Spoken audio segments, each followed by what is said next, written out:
From the KBIA Newsroom in Columbia, I'm Tanner O'Neill Riley. The St. Louis County Sheriff's Office has returned a second gun that two Central West End residents pointed at protesters marching peacefully past their home during the 2020 Black Lives Matter protests. Mark McCloskey, a personal injury lawyer, posted on the social media platform X that he had gone to the courthouse on September 4th to collect the pistol. He had previously retrieved his rifle from the St. Louis Police Department. McCloskey and his wife were forced to surrender the firearms after pleading guilty to misdemeanors. The charges were later expunged, and McCloskey sued to get the weapons back. Oral arguments began today in a free speech lawsuit filed by a Palestinian student group against the University of Missouri. From Kansas City, Kalisa Calical has more. Mizzou Students for Justice in Palestine sued University System President Moon Choi in federal court last month. Their lawsuit alleges that Choi violated the group's First Amendment rights when he prohibited them from participating in last year's homecoming parade. Choi cited safety concerns surrounding Students for Justice in Palestine events around the country, but the lawsuit argues he denied the Mizzou group because of their views on Israel and Palestine. The student group is being represented by the Washington-based Council on American Islamic Relations.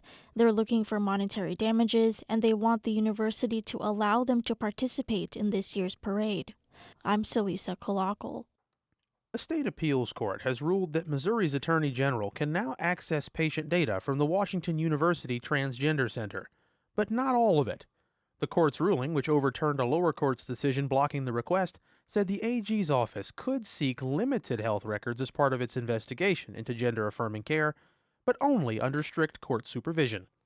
The battle will return to St. Louis Circuit Court, where a judge must sort out whether de-identified records would suffice for the investigation. A wet summer turned into a dry fall, and Missouri has entered a, quote, flash drought that's impacting farmers across the state. From Maryville, Gavin McGuff has more.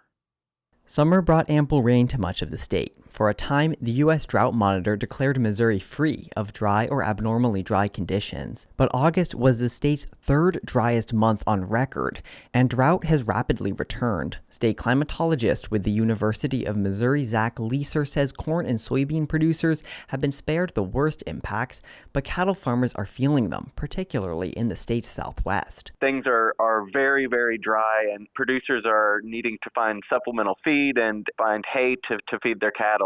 Leeser notes drought conditions elsewhere in the Midwest have caused flows in major rivers to drop. For KXCV, I'm Gavin McGough. I'm Tanner O'Neill Riley, KBIA News, Columbia.